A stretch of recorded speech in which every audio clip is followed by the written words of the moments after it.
line will not be seen tonight in order to bring you the following CBS News Extra.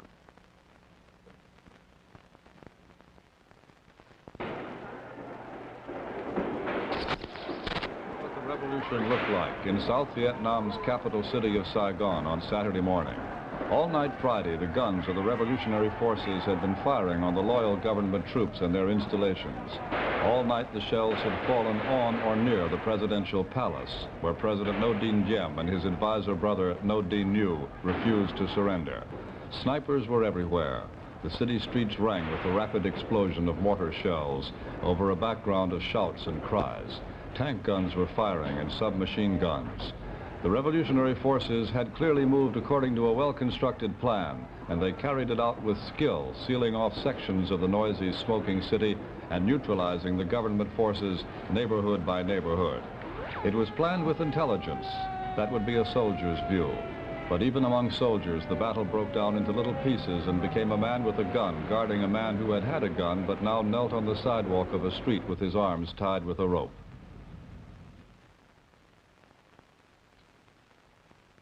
This is a CBS News Extra.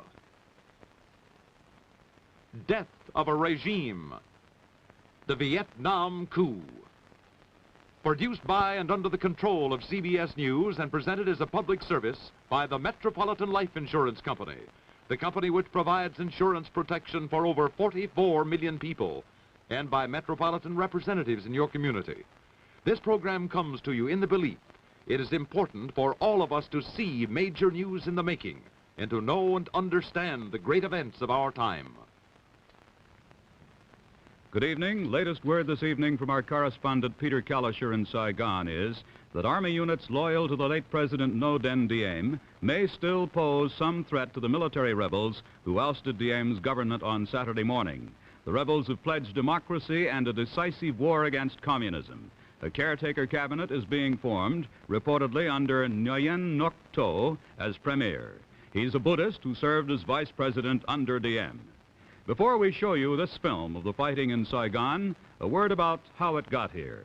Our CBS News staff in Saigon, in a breakneck operation, got the film on a flight to Bangkok. There it caught Pan American's round-the-world jet to Tehran, where it was transshipped to a more direct flight. An accident at the Paris airport delayed that plane, and so we're set up now to transmit the pictures direct from Idlewild Airport. At the moment, the anti-aircraft batteries and machine gun batteries all around town are opening up, but from here you can't tell on what. All American personnel have been ordered off the streets, and here at the embassy, reports are trickling in very slowly.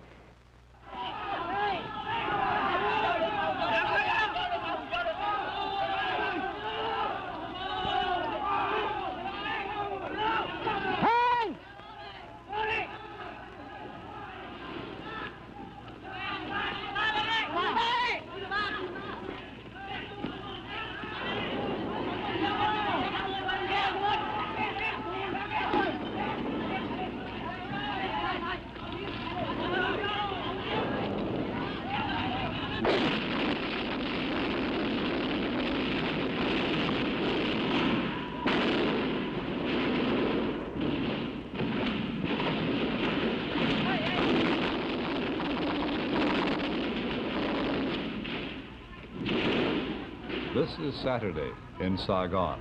The battle for the city went on for 18 hours, and most of it was centered on the presidential palace, where two men stubbornly held out until the end. This is the palace.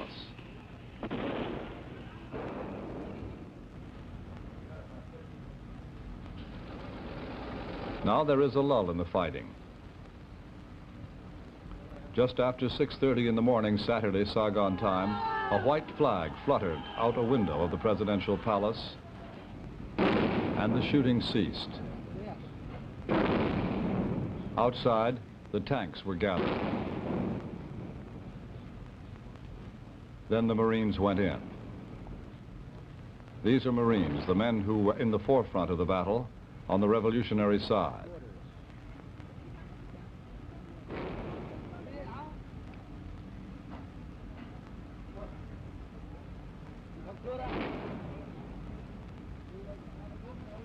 moving through a door that obviously is strong and obviously was meant for defense. That's the white flag, a Marine in scorn waving it out the window.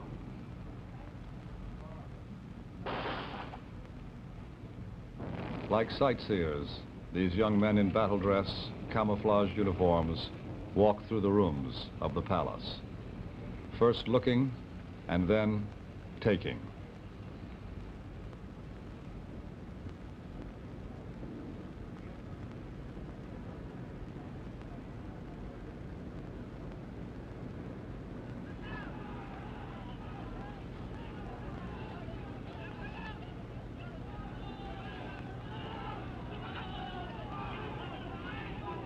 No one has said officially what happened to the two men who held out there so long, President Diem and his brother and advisor. The story in Saigon is that they escaped from this palace through a tunnel, perhaps dressed as Catholic priests, and then were seized by soldiers 3 hours later in a Catholic church. President Diem killed by gunfire, his brother killed by stabbing. That is the unofficial version. Our reporter at Idlewild Airport, from whence these newly arrived films were projected, was Robert Trout. The story of the Vietnam crisis, a look at the characters and the events that led to revolution. I'll be back with that part of the story after this word from Metropolitan Life. Vietnam became the American key to the security of Southeast Asia soon after the end of French colonial rule there in 1954. The country was split in half at the 17th parallel. The North fell under communist rule. The South was turned free. Since then, the story of South Vietnam has been the story of this man, Ngo Dinh Diem, the son of a noble Mandarin family that turned Roman Catholic back in the 17th century. Diem came to power in 1955. His country had been split in two a year earlier, and with a multi-billion-dollar U.S. aid program, Diem built a powerful army as a bulwark against the communist guerrillas in the north. But trouble also came from within. February 27th, 1962, rebel elements in Diem's own American-equipped Air Force attacked the palace in Saigon. It was unsuccessful, and the ruling family passed it off as isolated treason. Others said the revolt was widespread. President Diem took no chances. He moved into a new palace, guarded by his own private army. But certain conditions could not change.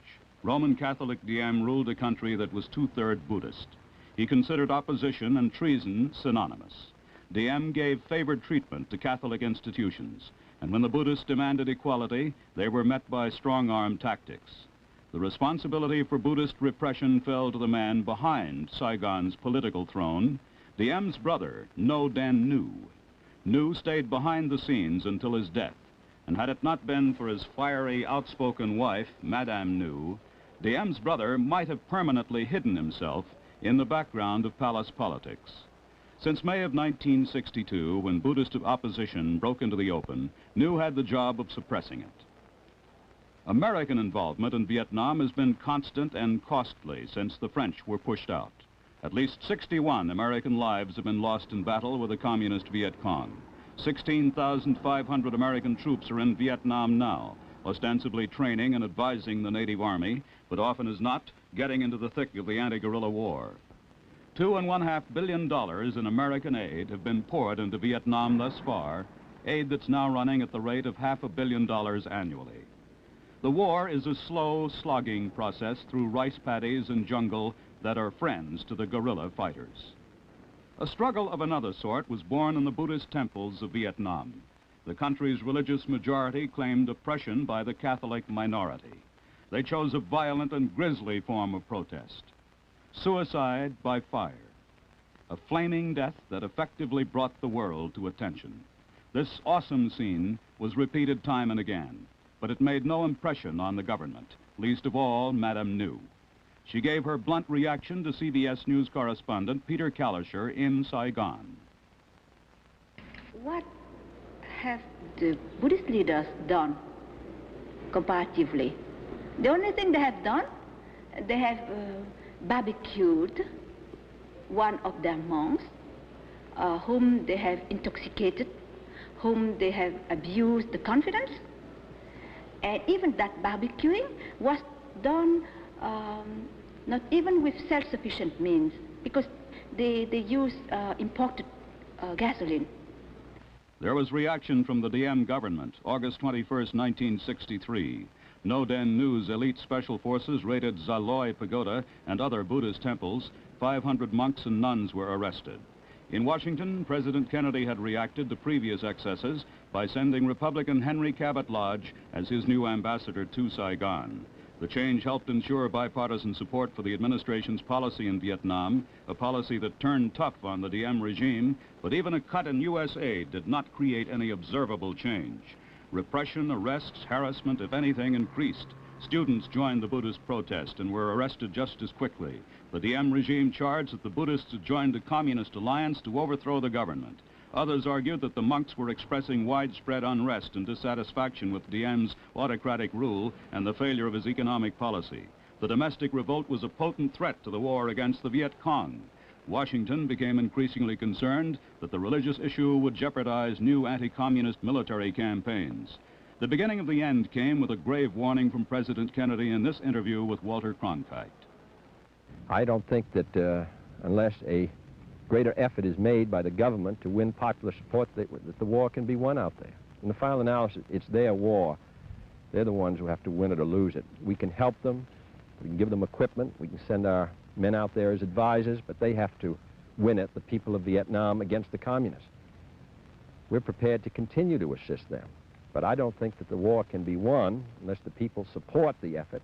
And in my opinion, in the last 2 months, the government has gotten out of touch with the people. The repressions against the Buddhists, we felt, were very unwise. Now, all we can do is to make it very clear that we don't think this is the way to win. It's my hope that this will become increasingly obvious to the government, that they will take steps to try to bring back popular support for this very essential struggle. The president turned to selective cuts in American aid as a last-ditch effort to liberalize Diem's policy, but Diem's treasury was well padded, and even after we stopped payments to his private army, those troops continued their police activities in Saigon. They ignored American pleas to turn to the fight against the guerrillas. These are the last films of Ngo Dinh Diem taken in Saigon last weekend. Here he reviewed part of the military power that U.S. dollars and Diem's own fiery spirit had built. But the president ruled the military with an iron hand, playing one commander off against another. In the resulting political intrigue, South Vietnam found a revolutionary leader, General Duong Van Minh, seen here in better days with the late Diem. He's known as Big Men to distinguish him from another South Vietnamese general, Little Men. Big Men was a welcome name to Americans. He's a proven anti-communist warrior. In fact, his success in the field brought him to such national prominence that President Diem, concerned that men might become a threat, removed the general from command. With that demotion, Diem, in effect, set up the circumstances that brought about his own downfall and death. Reaction from Madame Nhu to the end of her family's rule. I'll have that story after this message from Metropolitan Life. At least one unreconstructed member of the old regime remains in our midst. Today, with the coup and her husband's death an irrevocable fact, Madame Ngo Dinh Nhu has remained in seclusion and in silence. But yesterday, when the picture from Saigon was still unclear, Madame Nhu held a press conference in Beverly Hills. Her daughter was at her side. Whatever is done against Vietnam will be felt in America too. It is not enough to try to kill or subdue the duly elected leaders of a country just because one wants to transform that country into a satellite. To kill or to subdue is easy, but what will happen afterwards? Treason does not pay, and nobody can rule Vietnam with just money and puppets. We do not live alone.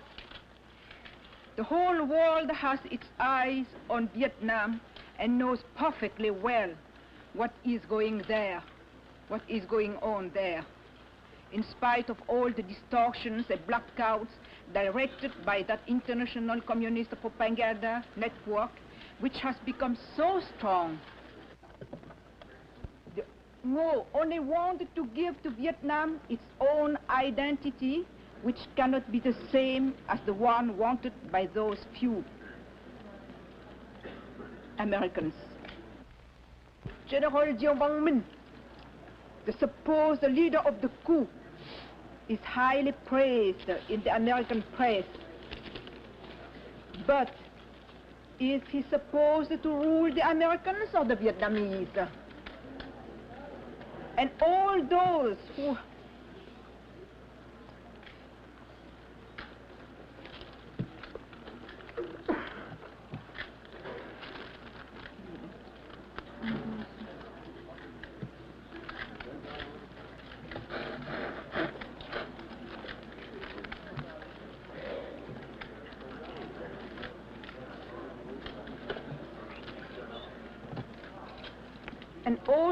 whom some of the Americans intend to settle and to tutor, for how long will they hold the power, if they ever hold the power? I repeat, and all those whom some of the Americans intend to settle and to tutor, for how long will they hold the power, if they ever hold the power? Today, knowing past doubt that her husband is dead, Madame Nhu waited for word of the rest of her family in Saigon, her children, ages 15, 11, and 4. This afternoon, word came from the United States Department of State, and Marvin Kalb reports from Washington. The State Department informed Madame Nhu today that her children are safe and will soon be flown to Rome. Presumably, she will join them there. This was the administration's first public communication with the former First Lady of South Vietnam since her arrival in the United States a month ago. Since it comes after the killing of her husband and brother-in-law President Diem, it seems motivated at least in part by a sense of guilt that the coup d'etat, which this administration encouraged but apparently did not engineer, had to end with violent death for the brothers rather than with banishment to a foreign land, which would have been preferred.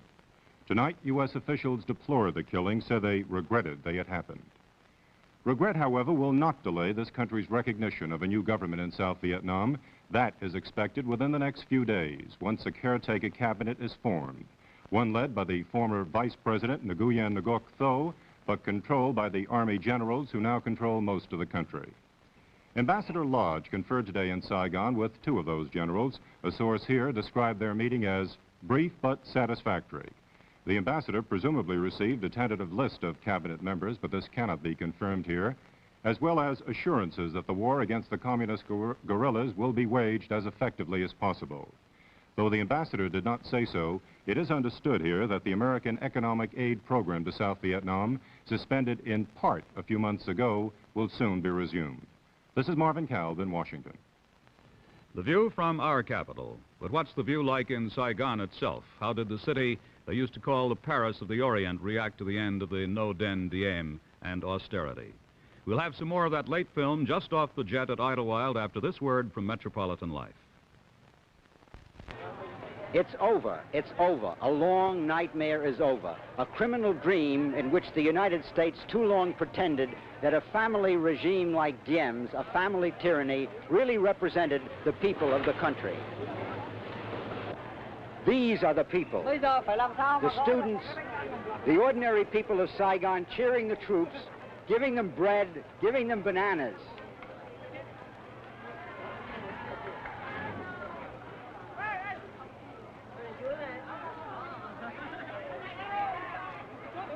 The gift of the people of Saigon to their liberators.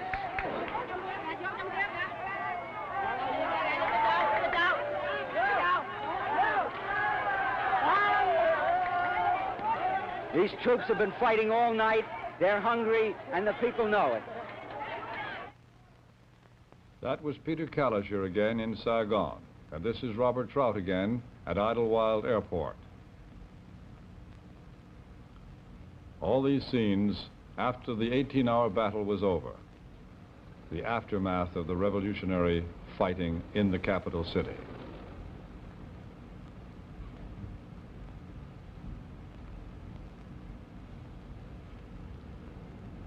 burnt-out military vehicles, wreckage, barbed wire, a one-way do-not-enter sign in front of the presidential palace, twisted. The debris of war, even though a short battle. There are weapons to be collected and to be stacked now that the fighting is done.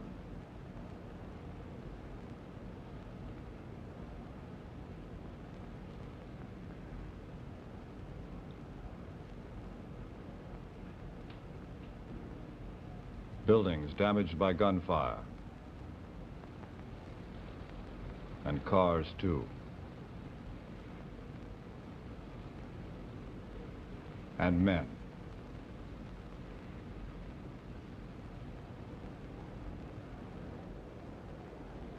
The crowds are pleased, though, and for a while the government let them run wild.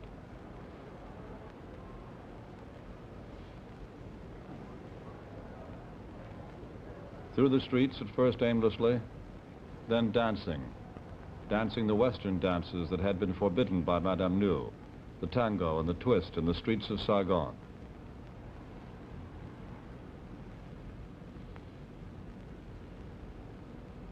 That was a statue that was erected to three legendary sisters in South Vietnam's history. It was said to resemble Madame Nhu, and it was torn down.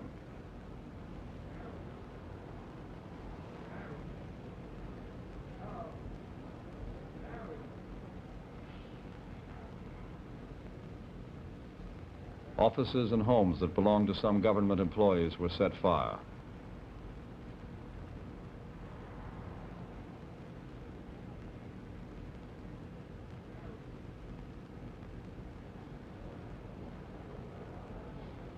This is not the wreckage of war, but the wreckage of the jubilant celebration afterward.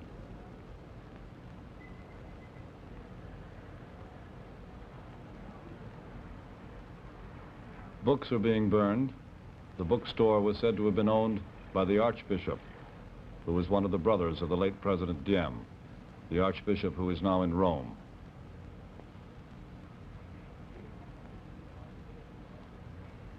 A small witness.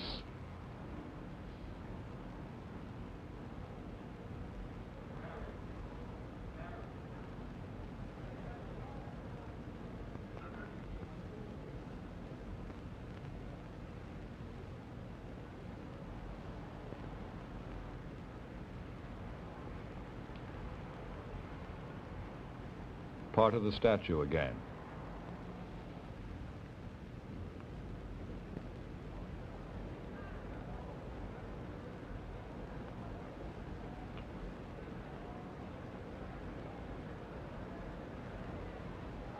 Finally, after many hours, the crowds are told by the troops to behave, to restore order, and to stop the general celebration.